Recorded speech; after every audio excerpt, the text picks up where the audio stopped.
Today we stand in Purwatten Field, where the Red Harvest War did not end with victory.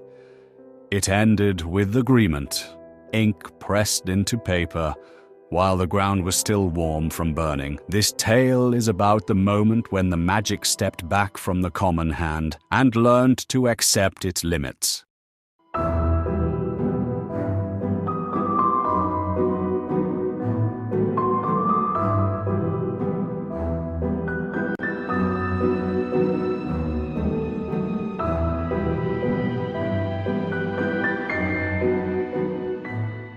Doqora Jen kept her boots in the same shallow groove of mud as the men beside her, because if she adjusted her footing, she would feel the same tremor that ran through the ground, and she would be tempted to react to it.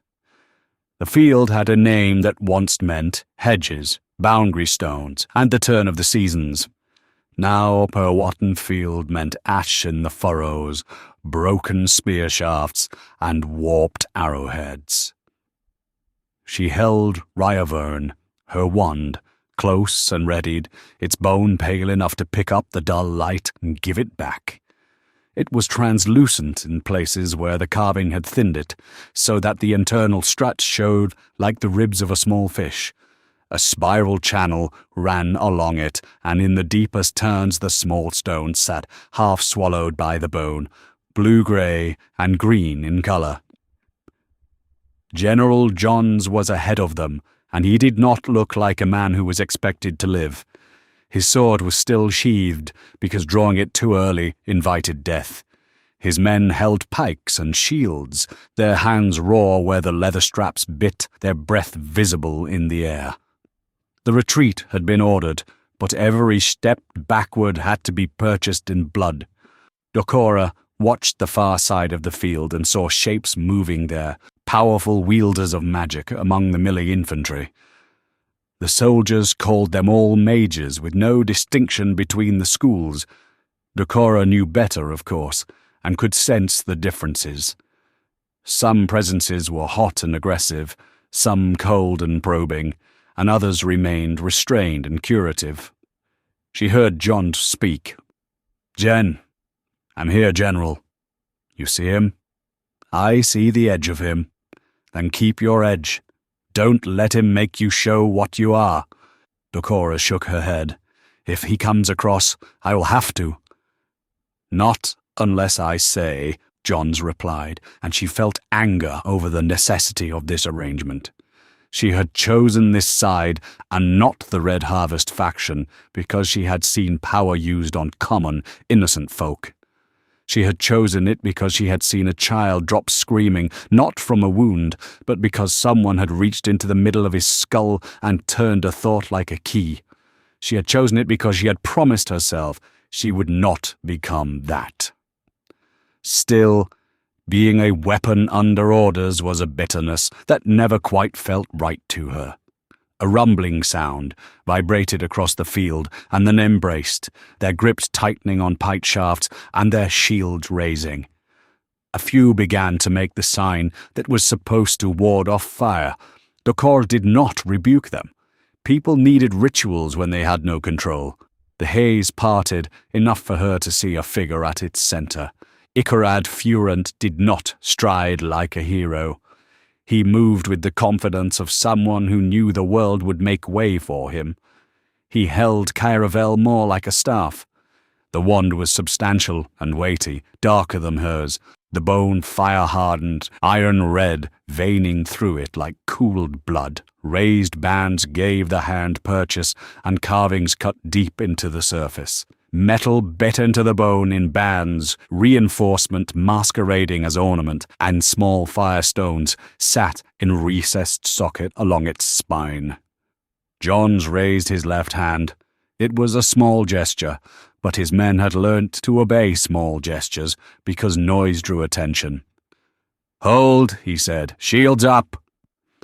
Doqora heard a scrape of wood and leather as the order was obeyed. Across the charmed ground, Icharad paused and spoke, and though the words were not shouted, they carried. "You've held for too long, General." Johns did not answer, or look toward him. He kept his eyes fixed on the mere ground, where a man could still be killed by a glade. Icharad's eyes moved past Johns, and Doqora felt his scrutiny land on her. He smiled without kindness. "Hidron," he said softly. Doqora did not raise Ryavern. She kept it where it was, and she waited, because the worst thing you could do with a firecaster was show fear. Fear gave them permission. Icharad lifted Kyravel. The firestones along it brightened with a deepening glow, and the men began to sweat in the cold. Doqora heard John speak again, still without looking back. "Jen, I see." "Not yet," he said. A sound like a sigh ran through the line. A few ordinary soldiers moved forward, shields raised, as if this were a normal battle, and steel and courage could settle it. Doqora pitied them for what they had been dragged into, a war that began as a quarrel among the gifted. They were fodder for dreams of dominion. Icharad's wand ticked slightly, and heat gathered in the air above the pikes, visible as wavering distortion, until the front edge of the mortal line began to smoke. Not the men quite yet, just the wood of their shields, the pitch and the seams and the oiled leather straps. Doqora felt the temptation to answer in kind and throw up a wall of water to quench everything, but that would show too much. It would make her the spectacle, and probably the invitation for escalation. Johns did not give her that. He took one step forward, sword still sheathed, and raised his voice just enough to be heard. "Hold!" he said again. "You lot, hold!" A man near Doqora whimpered at the smell. The smoke carried memories of villages that burned with people inside their homes because someone wanted to prove a point. Doqora leaned close to John's shoulder. "If he keeps this up, they'll break." "They won't," John said, and there was no pride in it, only certainty bought from too many dead. Across the field, Icharad had expected the line to collapse. That had been the pattern earlier in the war. A show of power, a demonstration, then the mortal will broke like Woldwood. It did not break now. The men held, their shields smoked, and their arms trembled. Their pikes stayed level. Icharad's wand lifted her, and Johns's hand tightened into a fist. A command to brace. Men dug in their feet, and the line sank as one, taking its weight into the ground. That was when Doqora felt the river. It was not visible from where they stood. It ran behind them, a broad, shallow flow that cut the field's edge and fed the marsh beyond. In the old days it had been a convenience for travellers. In this war it had been something of a boundary. The air now burned with heat. The front rank's shields began to flare at the edges. One man yelped as his strap burned his wrist. Another shook his shield without thinking, and Johns barked a single command that snapped him back into the line. Doqora could take this away. She could. She could draw water up through the soil, through the buried channels, through the veins of the field itself, and she could smother the burn in an instant. She could raise a sheet of spray that would turn to steam and blind the aggressors. She could do worse if she let herself, but she did not have permission, and instead stared at Johns's back until her muscles began to knot up. It would take only a nod, only the smallest allowance. Johns did not give it. Icharad's fire gathered, and in that moment Doqora understood, with the greatest of clarity, that Johns was not merely commanding soldiers, he was commanding her restraint, because restraint was the only argument the mortals could make that might be heard by those with powers. If she answered with spectacle, the war would never end. It would only become a contest of who could bound the most, drown the most, break the most, and the mortals would be trampled between the extremes. Still, the line was beginning to waver. One man began to sob, the sound raw and childlike. Another clenched his teeth so hard blood ran from his gums. Doqora leaned closer. Johns, if you don't let me, he spoke quietly, but the words cut. If you do it now, Jen, he will do it bigger. As if to prove him right, Icharad's wand trembled slightly, and she felt a surge of heat that was not aimed at the shields, but at the ground beneath the line, the hidden tinder of old roots, dried thatch and buried straw. He was preparing to make the field itself burn under their feet. Ryver and stones darkened and cooled spread into Doqora's palm and through her body. Johns's hand lifted at last in a tired, small concession. Now, he said. Doqora stepped out of the line just enough to be seen, and she raised her wand. She did not call a wave or summon a flood. She reached for the river, and with the careful precision of a surgeon reaching for a vein, the field reacted, and water was suddenly everywhere. It rose through the soil in thin threads, wicking into the dry roots and the old straw. A mist lifted from the ground in front of the shields, just enough moisture in it to take the edge off the fire. The smoking shields hissed and the straps cooled. Across the field, the fire stuttered. Icharad's smile returned, but it had changed. It was no longer the smile of someone demonstrating. It was the smile of someone recognizing a threat. Doqora did not look at him. She kept her attention on the line, on the men's hands and the trainer in their arms. If she looked at him, it would become personal. If it became personal, it would be a duel, and duels were what the Dominion faction lived for. They turned war into theatre and called it destiny. Doqora held the moisture in the ground and felt the strain of sustained restraint. She had always been told that water was yielding, adaptive, and patient. They did not speak enough about what patience cost. Icharad lifted Caravel again, and this time he did not aim at shields. He aimed at the air above the line, pulling heat together until it became a pressure that pushed down on them. Men began to cough, and their eyes watered. They were suffocating. Doqora felt it immediately and responded without thinking, because suffocation was a kind of drowning, and she knew drowning. She drew the mist up and spread it to cool the air and give burning lungs something to cling to. Steam rose between the lines, and for a moment Purwatten Field looked like a fog-bound plateau. Icharad was angry now, and Caravel's stones flared brighter. He was going to escalate, and Doqora knew it. She felt it. But then, like a knife sliding between ribs, another presence pressed into the field. It did not come from Johns's line. It came from behind Icharad, a living growth, a verdicrant's presence, green and thorned, intent on only the arrangement of power around Icharad. Doqora recognized what was happening. The war had been full of this, though the mortals seldom saw it clearly. The enemy coalition was not a single beast. It was a pack of predators that frequently turned on each other. Icharad's attention broke away from the mortal line as a voice carried across the field. "Enough, Furent." Doqora could not see the speaker clearly through the steam and ash, but she felt the verdicrant's presence well enough. It was not aimed at her. It was aimed at their own side, at this firecaster whose arrogance had begun to outweigh his usefulness. Icharad did not sheath Caravel. There would be no show of weakness from him, and he held it steady. The voice came again. "Azora is dead." The words landed heavily. Even among the mortals, few could have spoken it aloud. Azora Nickfoyle had been the spearhead of the Red Harvest faction, the one who had convinced enough schools and enough beings that mortals could be made into an obedient foundation for a new order in the marchlands. Doqora had never seen her, only seen what followed in her wake.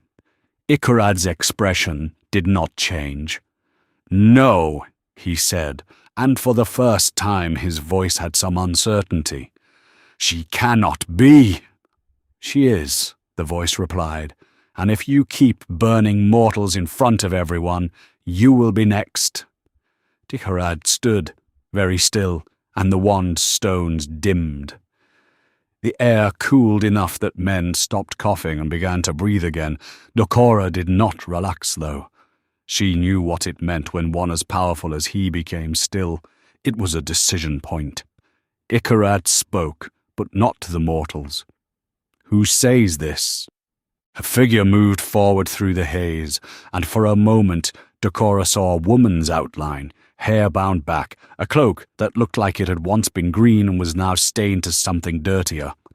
When she stepped into clearer light, Doqora saw the way the ground seemed to respond to her, with roots tightening and grasses that should have been dead lifting slightly. This was Sanmadra Brill. Doqora had heard the name in the camps, spoken with a mixture of dread and contempt. A verdicrence from the enemy side, powerful enough to be courted and clever enough to survive. Someone who had not always favoured Azora's vision, but who had been willing to ride it while it promised her an advantage. Sanmadra's eyes did not go to Johns's or the mortals. They went to Icharad. "Al-Reuben calls a council," she said. "You will attend." "Al-Reuben," he repeated, and it was clear he did not like the name.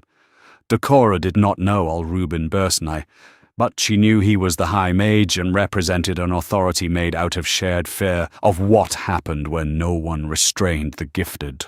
Heat flared along the bone shaft of Cairaville. "And if I refuse?" Sanmadra's expression did not alter. "Then you will face the mortals here," she said. "And you will face those of us behind you." Her eyes then moved through the thin mist held by Doqora. "And you'll face those who have learned to answer, even with restraint." Doqora felt the chill her being acknowledged as a consideration in a power balance. She hated it, but this was how peace was being made, with arithmetic. Icharad stared at Sanmadra, but slowly. He lowered his wand. Johns did not waste the moment. "Back," he said, his voice controlled. "Back, now, keep your line, no one breaks." His men began to withdraw in disciplined steps, pikes still level, shields still up. Doqora moved with them, keeping the mist low and thin, easily to wear as they fell backward toward the river. When they reached the river's edge, Johns finally turned to face her properly. His face was streaked with soot, his eyes red from smoke and fatigue. "You did well," he said. "They're breaking apart," Doqora observed. "They always were," Johns replied. He looked back toward Purwatten Field. "Now they've run out of reasons to pretend otherwise." Doqora stared at the river, at the dull surface carrying ash downstream. "And if they regroup?" "Then we hold again," Johns said. He paused. "But Al-Reuben won't let it go that far, I believe." "We trust him?" Johns thought a moment. "I don't trust any of you," he said. "That's why I want it written." The council was convened in the aftermath, but there was no grandeur or carved hall waiting for history. They met beneath a roof assembled from salvaged timbers and torn canvas, with dim lanterns because no one wanted bright light. Doqora stood close to Johns, while Icharad Furent stood on the opposite side of the space with his Cairaville held at his side. The bone looked darker in this light. The red veining faded. The firestones were dim but not dead. When Doqora looked at him, she saw not a defeated man, but a constrained one. It was an important distinction, because defeated men broke, while constrained men waited. Sanmadra Brill stood slightly forward of him, waiting on Al-Reuben's arrival. When he came, there was no fanfare or announcement. People simply fell quiet. Doqora did not know what school he claimed. The way he moved suggested he had learned to make his authority visible without wasting energy. His eyes took in the room calmly. John stepped forward first. "High Mage," he said. He did not bow or kneel. He held himself like a man who had bled for the right to stand. "General Johns," he replied, and Doqora felt that Al-Reuben had taken the trouble to learn the mortal's name and use it as equal currency. That alone was no small thing. Sanmadra spoke next.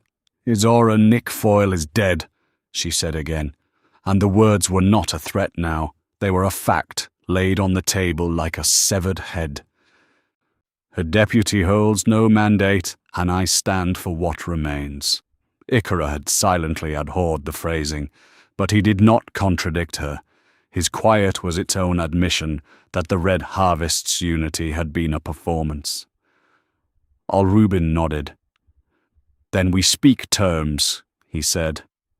Doqora waited for someone to begin with speeches. With the old language of honor and destiny that the gifted used to dress their cruelty, it did not come. Johns took a folded sheet from a leather tube at its side and held it out. "Plain," he said. "Written, copied, sent." Sanmadra looked at the paper. "Mortals want to legislate for magic?" Johns's voice stayed calm. "Mortals want to survive it. We do not deny it." This was the truth Doqora had always known, as she had witnessed villages burned for discipline, wells boiled for leverage, and minds bent because someone wanted obedience. Reuben did not rebuke Sanmadra or flatter Johns. He simply reached out and took the paper. His fingers were bare, no rings or markings, nothing that signalled a school. Doqora understood that it was deliberate. The High Mage was refusing to be claimed. He read. When he finished, he looked up. "This is acceptable," he said, and the tension in the room released a little. Sanmadra snapped back. "Acceptable to whom?" "To the Marchlands," Reuben replied, and his voice carried no poetry. "To those who are left." Icharad then spoke up, and the sound made Doqora's skin crawl. "You would bind us," he said.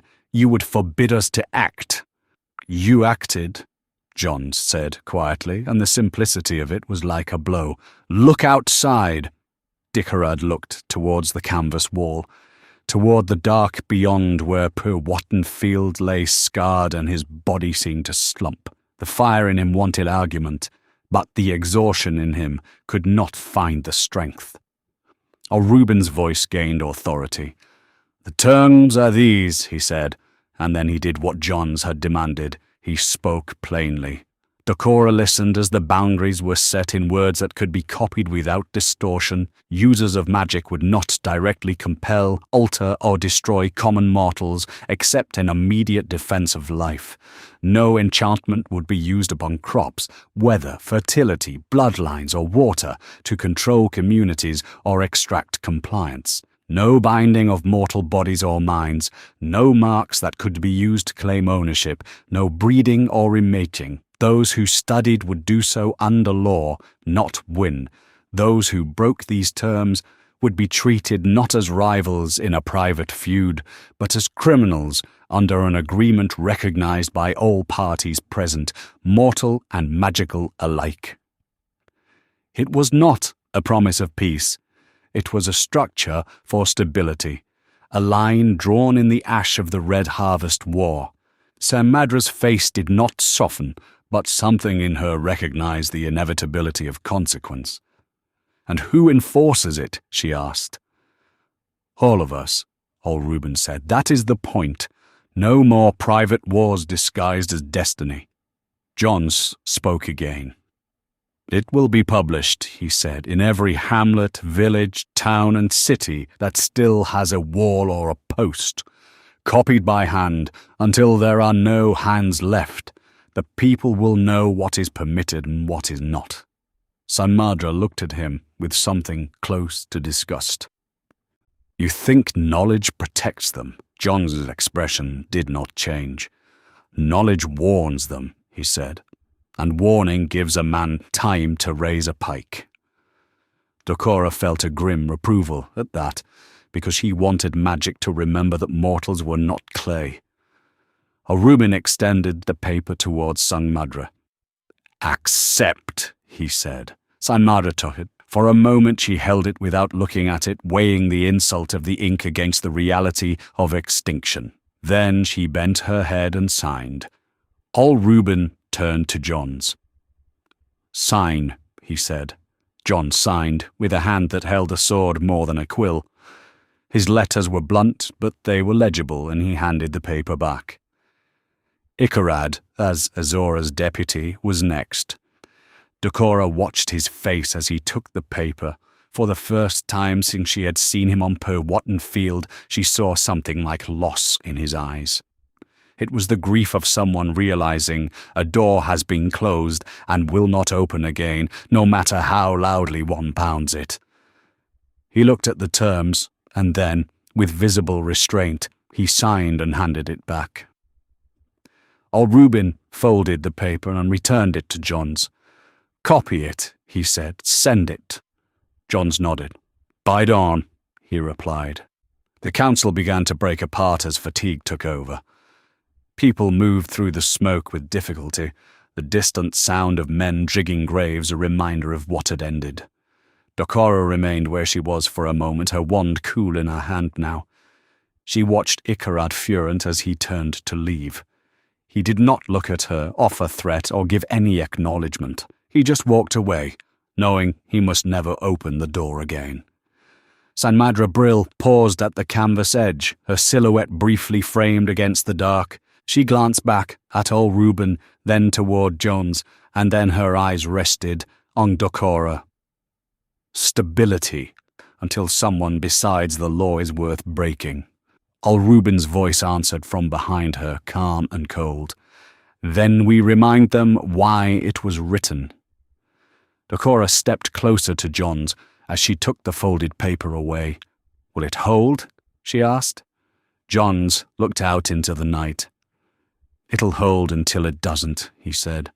"But when it doesn't, people will know what to call it. They'll know it's not a miracle or a curse. They'll know it's a crime." Doqora turned Ryavern in her hand, watching the small stones embedded in the translucent bone under the light. They looked like river pebbles trapped under ice. She thought of water, patient and restrained, and of how patience could be a kind of violence when it was forced. Behind her, the quills began to scratch as the first copies were made, ink pressed into paper with tired hands. Outside, Purwatten Field lay silent, and the Red Harvest War began its journey into history. The lesson of Purwatten Field is a simple one. Power does not become dangerous when it is hated, but when it is unquestioned. In the end, it was not fire or water that decided the Red Harvest War.